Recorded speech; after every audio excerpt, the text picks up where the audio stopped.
خب دم همتون گرم. آهنگ قبلی رو دوست داشتین، یه دلی بالتر براتون آماده کردیم به اسم مداد رنگی، میثاق راد، سعید سام.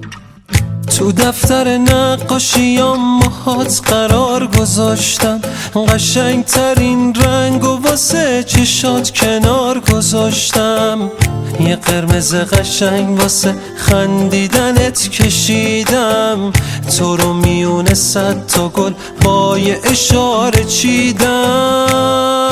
های لاله لاله لاله تو بیای دیگه بهاره، زردی خزون وقتی که میای میره پی کارش. آی لاله لاله لاله عشقمون ادامه داره، دلمو دادم دست قاصدک واسه تو بیاره.